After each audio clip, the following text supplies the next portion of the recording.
नमस्कार दोस्तों, मैं आपका स्वागत करता हूं आपके अपने चैनल तेज सिविल कॉन्ट्रैक्टर में। दोस्तों, मैं Tejram Mehra. PWD contractor and private contractor का अपना काम होता है। बहुत सारे लोग मेरे को क्वेश्चन करते हैं कि सर क्या आप भी ठेकेदारी करते हैं, तो मैंने आपको पहले ही बता दिया कि ये अपना मेरा खुद का काम है। तो इसलिए मैं वही जानकारी आपको प्रोवाइड कराता हूँ जो मैं खुद करता हूँ। मेरा सिविल का काम है, ये ध्यान रखिएगा। मैं जानकारी सारी चीज़ों की है, ऐसा नहीं है कि मैं काम कर, क्योंकि मैंने जो काम सीखा था ना, पहले स्टार्टिंग की बात कर रहा हूँ मैं आपसे। मेरा पूरा बिल्डिंग का जो बिल्डिंग बनती है, नीचे बेसमेंट से लेकर के और मालिक को सिर्फ चाबी दी है, ऐसा काम मैंने जहाँ पहले स्टार्टिंग में सीखा था।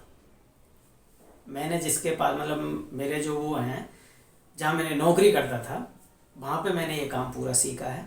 उसके अंदर आपको मैं अगर मोटा मोटा आइडिया बता देता हूँ, तो सारी चीज़ें सीखने के लिए जीरो से पहले हाथ पैर उसमें रात और दिन एक किए मैंने। उसके अंदर जितने भी बिल्डिंग के अंदर आपको जो काम आते हैं, चाहे वो आपका सिविल वर्क तो आपका आ ही गया, सिविल के अंदर सारा काम हो गया। उसके अंदर आज मैं सारी चीज़ें आपको बता दूँ ABCD। तो पेंट का, पॉलिश का, लकड़ी का, इलेक्ट्रिकल का, AC का, विंडो का, शीशे का, ग्लास का, aluminium fabrication, CPVC, PVC, plumber, इतनी सारी चीज़ें हैं। ये सारे जो पार्ट हैं, जितने भी काम होते हैं, उनके सबके अलग अलग ठेकेदार होते हैं।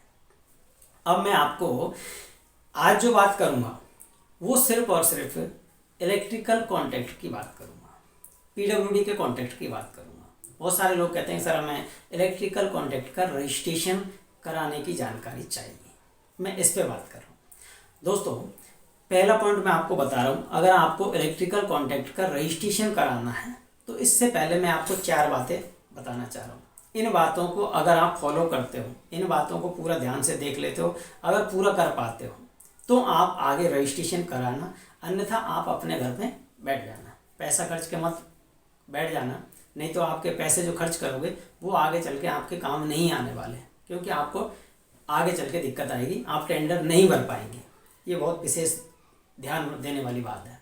मेरा मकसद वो नहीं है किसी को गुमराह करना कि किसी को गलत सलत जानकारी दे दिया, उल्टा सीधा करके बता दिया, नहीं दोस्तों होता क्या है, सबसे पहले अगर आपको इलेक्ट्रिकल के काम की आप जानकारी है, सबसे अच्छा पॉइंट बता रहा हूँ मैं आपको, अच्छी खासी जानकारी है, क्योंकि काम के नॉलेज के बगैर अगर आप कोई भी बिजनेस करते हो तो वो आपके नुकसानदायक हो सकता है।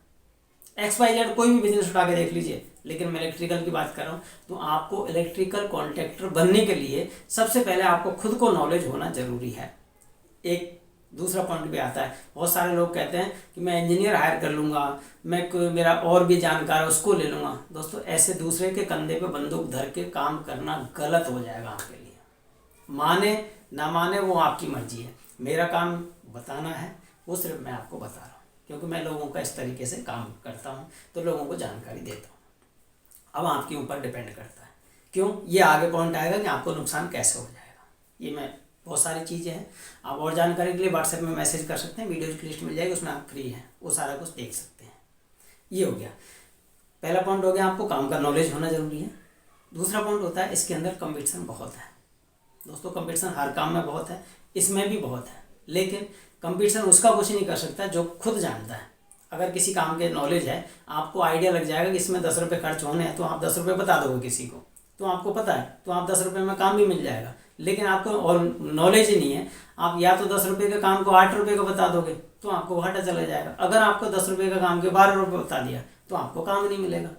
तो नुकसान किसका हुआ, वो आपका हुआ। अब रजिस्ट्रेशन होने के बाद में अगर ये काम होता है, जब बाद में ये बातें पता चलती है, तो आपका रजिस्ट्रेशन ही बेकार। क्या फ़ायदा उस रजिस्ट्रेशन करने का जब आपको काम ही नहीं मिला तो, और काम मिल भी गया तो आपको घाटे में मिला, तो आप वो भी नुकसानदायक है। तो इसलिए आप ये ऐसा काम ना करें, क्योंकि अगर आपको नॉलेज है वाकई में, अपने आप में खुद को कॉन्फिडेंस होना चाहिए इन बातों का। मेरे कहने से, सुनने से या किसी और के कहने से कि आप रजिस्ट्रेशन करा लो, लाइसेंस बनवा लो, सारा काम हो जाएगा, दोस्तों बिल्कुल भी मत करिएगा। मैं आपके भले की बात कर रहा हूँ, ये आप समझ लीजिएगा, आपकी मर्जी है, ना समझें आपकी मर्जी है। पहला पॉइंट। अब आता है दूसरा पॉइंट। दूसरे पॉइंट के अंदर कंपटीशन होता है, वो आप जानते हो, कंपटीशन सब जगह है, लेकिन नॉलेज है तो कंपटीशन फाइट हो जाता है। अब आता है तीसरा पॉइंट। तीसरा पॉइंट आता है, इसके अंदर भागा दौड़ी बहुत ज़्यादा होती है और वो तो आप जानते हो, क्योंकि आप ठेकेदारी करते हो तो आपको आइडिया होता है कि ठेकेदारी में अगर 2 साइड चल गई या 3 साइड चल गई तो ठेकेदारी की तो रेल बन जाती है। कभी उत्तर को भगना, कभी तो दक्षिण को भगना, कभी पूर्व को, कभी पश्चिम को, क्योंकि फ़ोन इधर से आया कभी इधर आ गया। आधा सा दिमाग तो लेबर ख़राब कर देती है, उसके बाद में खुद को भी टेंशन, मालिक का फ़ोन अलग, काम ख़राब हुआ वो अलग, काम सही हो गया वो अलग, बहुत सारी चीज़ें हैं। तो ऐसी चीज़ों के लिए आपको पूरा वो रहना पड़ेगा, अच्छा खासा मतलब वो रखना पड़ेगा कि हाँ मैं नॉलेज है, आदमी मैनेजमेंट करना जानता है तो मैनेजमेंट करने का तरीका भी आपको सीखना चाहिए। भागा दौड़ी होती है लेकिन धीरे धीरे मैनेज, स्टार्टिंग में ज़्यादा होती है ये चीज़ें, बाद में आराम से उसमें आ जाती है। लास्ट में जाके ठेकेदार पता है क्या करते हैं, सारी बातों का निचोड़ मैं आपको एक बार बता ही देता हूँ। लास्ट में जाके ठेकेदार 2% काम नहीं करता। क्यों नहीं करता, मैं आपको एक वो बता रहा हूँ, उदाहरण दे रहा हूँ। जब भी कोई ठेकेदार पूरा सिस्टमिक तरीके से एक वो बना के बैठ जाता है, कंपनी पूरी बन जाती है, सारे काम एक तरीके से चल जाते हैं, उसके बाद ठेकेदार को कुछ नहीं करना होता। ठेकेदार को लास्ट एंड फाइनल, असली ठेकेदार मैं उसी को मानता हूँ जो खुद लास्ट में जाके फ़ोन करके ये कह दे कि जाइए वहाँ जाके फला काम है उसको आप करके आ जाइएगा, आपका ये काम होना है, वहाँ पे मुझे कोई शिकायत नहीं आनी चाहिए। अगला फ़ोन किया, आप एक काम करिएगा, वहाँ से पेमेंट उठा लीजिए, वहाँ पेमेंट मिल जाएगा, उसको पेमेंट कर दीजिए। आप अपने सीए को बोलेगा या अपने अकाउंटेंट को बोलेगा या अपने जो भी है सुपरवाइजर इंजीनियर को बोलेगा, ये काम मेरे पास शिकायत नहीं आनी चाहिए, उनका काम मेरे को शिकायत आई थी, फ़ोन किया था उन्होंने, ये काम ऐसा नहीं गलत नहीं करना चाहिए। वो ठेकेदार होता है लास्ट, जो सबसे महत्वपूर्ण पॉइंट उसको एक ही चीज़ होता है कि उसको सिर्फ एक काम होना चाहिए। ठेकेदार जो अच्छा ठेकेदार जो लास्ट, उसी को ठेकेदार मैं मानता हूँ जो एक बार में ये कह दे सिर्फ काम लाने की जिम्मेवारी मेरी है, काम करने की जिम्मेवारी आपकी है, और उसके लोग उसके ऊपर पूरा विश्वास करें, उनको पूरा टाइम पे पेमेंट मिले, उनकी पूरी इज्जत होनी चाहिए।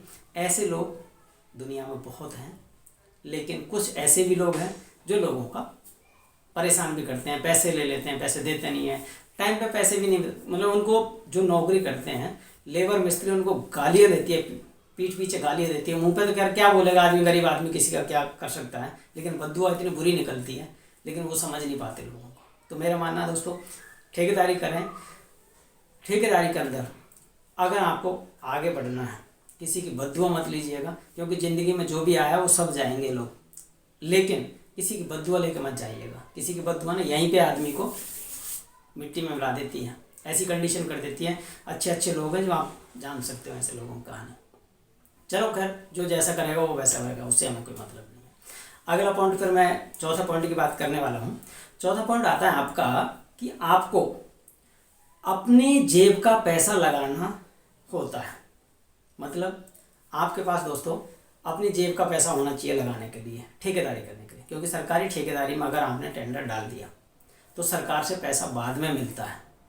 छोटे टेंडरों में कोई पैसा आपको, बहुत सारे लोग क्वेश्चन करते हैं सर क्या सरकार से हमें कुछ पैसे मिल जाएंगे, दोस्तों नहीं मिलता है। छोटा टेंडर डी क्लास का अगर रजिस्ट्रेशन आप कराते हो तो डी क्लास के रजिस्ट्रेशन में कोई भी पैसा आपको नहीं मिलता है। पहले अपनी जेब से पैसा लगाना होता है, अपनी जेब से सिक्योरिटी मनी भरनी होती है, अपनी जेब से सामान खरीदना होता है, अपनी जेब से पूरा पैसा लगा के माल खरीद के काम करना होता है। उसके बाद में जब बिल बनता है उसके बाद में जाके आपको पेमेंट आता है। तो इस तरीके से मेन पॉइंट मान के चलिएगा, मैं जो कहना चाह रहा हूँ उसका पूरा वो समझिएगा। आपको जो भी काम करना हो उसके लिए आपको पहले अपनी जेब से पैसा लगाना होता है। उसके बाद में पैसा जब बिल बनेगा तो महीना हो सकता है, 2 महीना हो सकता है, एवरेज टाइम 2 महीने मान के चलिएगा। हो सकता है ज़्यादा भी लग जाए, सरकारी काम में ध्यान से बात सुन के काम करिएगा। 2 महीने की जगह 4 महीने भी लग जाते हैं। बाई दफ़े कोई ऐसी फंस जाता है तो 6 महीने भी लग जाते हैं, लेकिन एवरेज टाइम 1 से 2 महीना मान के चलिएगा। तो ये आपको ज़रूरी है। ये 4 बातें अगर आप फॉलो करते हो तो आगे आप रजिस्ट्रेशन करा सकते हैं। ये रजिस्ट्रेशन आजकल सारा ऑनलाइन है, आप किसी से भी करा सकते हो, लेकिन प्रोफेशनल बंदे से आप अगर रजिस्ट्रेशन कराते हैं तो उनको पता होना चाहिए। आप रजिस्ट्रेशन के लिए ऑफिस में भी जाके आप कंसल्टेंसी कर सकते हैं, बात कर सकते हैं, वो बता देंगे आपको जो भी चीज़ें हैं। बाकी अगर आपको डॉक्यूमेंट्स वगैरह होते हैं तो वो सारी चीज़ें आपके पास जो फर्म वगैरह होते हैं उनका आधार कार्ड है, पैन कार्ड है, जीएसटी नंबर है, करंट अकाउंट है, आपका 3 साल का आईटीआर है, और आपका ESIPF नंबर वगैरह, ये बहुत सारी चीज़ें हैं। बैंक सॉल्वेंसी हो गई, हैसियत प्रमाण पत्र हो गई, बहुत सारे डॉक्यूमेंट्स भी होते हैं। वो भी लगते हैं, लेकिन हर डिपार्टमेंट का अलग अलग रूल रेगुलेशन है। किसी में कुछ कम लगता है, किसी में ज़्यादा लगता है, कहीं पे फीस ज़्यादा होती है, कहीं पे कम होती है, कहीं पे 2000 फीस है, कहीं पे 5000 फीस हो सकती है। अलग अलग डिपार्टमेंट की अलग अलग फीस होती है, अलग अलग सिक्योरिटी मनी जमा होती है। तो इसलिए एक चीज़ को तो मैं नहीं बता रहा कि आपको इस डिपार्टमेंट का है, सभी डिपार्टमेंटों का अलग अलग रूल रेगुलेशन होते हैं। अगर आपको रजिस्ट्रेशन से संबंधित कोई जानकारी अगर वैसे चाहिए मेरे से, तो मेरी एक फ़ीस होती है। मैं फ्री में किसी को कुछ भी अपना टाइम जो देता हूँ वो फ्री में नहीं देता। उसका रजिस्ट्रेशन से संबंधित जानकारी, टेंडर की जानकारी, बीओक्यू की जानकारी, ये सारी जानकारी मैं भी प्रोवाइड कराता हूँ। जिसको चाहिए वो ले, वो ना ले, वो उसकी मर्जी है। मैं किसी को फोर्स नहीं करता कि भैया आओ मेरे पास आओ, नहीं, ऐसा नहीं है। चाहिए वो कर सकते हैं, विश्वास तो मेरी बात है। मैं जो करता हूँ वो मैं अपना खुली किताब की तरह करता हूँ। मैं किसी को घुमा फिरा के कोई बात नहीं करता। कह दिया वो सही कहता हूँ, गलत नहीं कहूँगा किसी से कि यार ये ऐसा कर दो, वो ऐसा कर दो, नहीं है। रजिस्ट्रेशन संबंधित मैं सिर्फ गाइडेंस करता हूँ, किसी का ना तो बनाता हूँ ना बनवाता हूँ, ये विशेष ध्यान रखिएगा। और इसके अंदर जो भी जानकारी है वो सारी चीज़ें लोगों को मैं शेयर करता रहता हूँ फीस लेके। ये है फ्री में। अगर आपको वैसा चाहिए तो आप खुद भी ढूंढ सकते हैं, ऑफिस में जा सकते हैं, ऑफिस में रजिस्ट्रेशन होता है वहाँ पे करा सकते हैं।